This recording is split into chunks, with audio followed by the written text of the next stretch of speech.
Someone's in the kitchen with Liza. Someone's in the kitchen, I know. Someone's in the kitchen with Liza.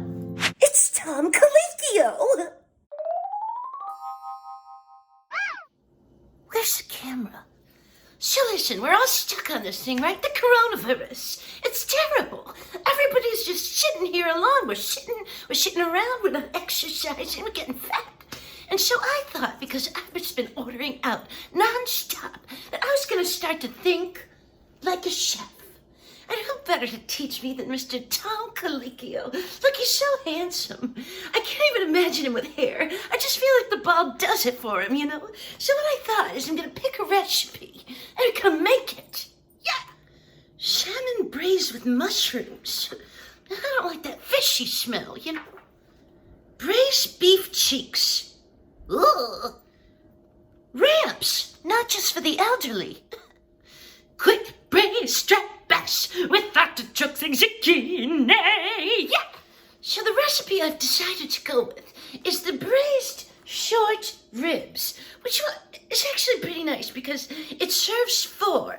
So I will have dinner for 1 night. Is a short rib different from a long rib? Asking for a friend.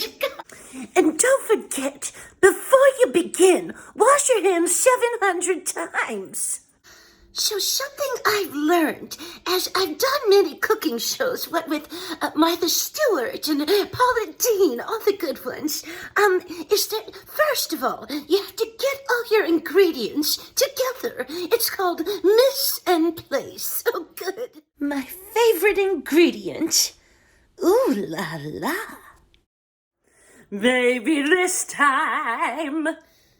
So, I have a question for you, Tom, and let's see if you can answer this. It says to use sherry vinegar. Now, if I have sherry and I have vinegar, do I have sherry vinegar? So, in the recipe, Tom calls for something called brown chicken stock, but I don't have that shit. So, you know what I do have is this. It's caldo de res, beef bouillon. And you know, well, here's a fun story. When I was a little girl of 11 or 14, I would go to my mother and say, Mama, I'm hungry. And she'd say, have a cube of bouillon. Which end's a tablespoon? Give 'em the old salt and pepper rum. Boop, boop. This is one of my favorite tools. It's a tongs. And so what I'm going to do is use these to take these hunks of meat beef and throw them into this wonderful Dutch oven. You know, I love the Dutch. They're such good people. You know, I always find the Dutch. They're excellent folks. Now, all these vegetables are going to cook for about 5 minutes. That's just to get it tender, okay? Return the ribs to the skillet. The ribs go marching one by one, hurrah, hurrah. The ribs go march. All right, enough of that. Now I'm going to add the stock, or as Mama used to call it, my afternoon snack. It says, bring the liquid to a simmer. Good. And then you add the remaining time, and then you're going to put in the oven for an hour. And then turn the ribs after an hour. Jeez, how long is this going to take? I'm hungry. And then you're going to another hour and a half? Well, Jesus Christ, I'm just going to order Chinese food. What are you doing to me, Tom? See you tomorrow.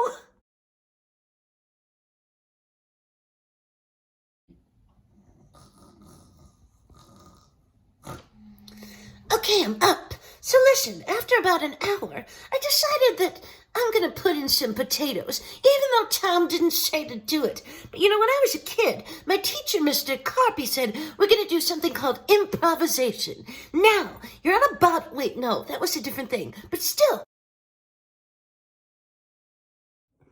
So listen, finally, after another hour and a half, the ribs are tender and juicy. It's a fabulous thing, it really is. Thank you for joining me. Let's take a look at these delicious short ribs. And thank you, my beautiful Thomas Colicchio. Here's to you.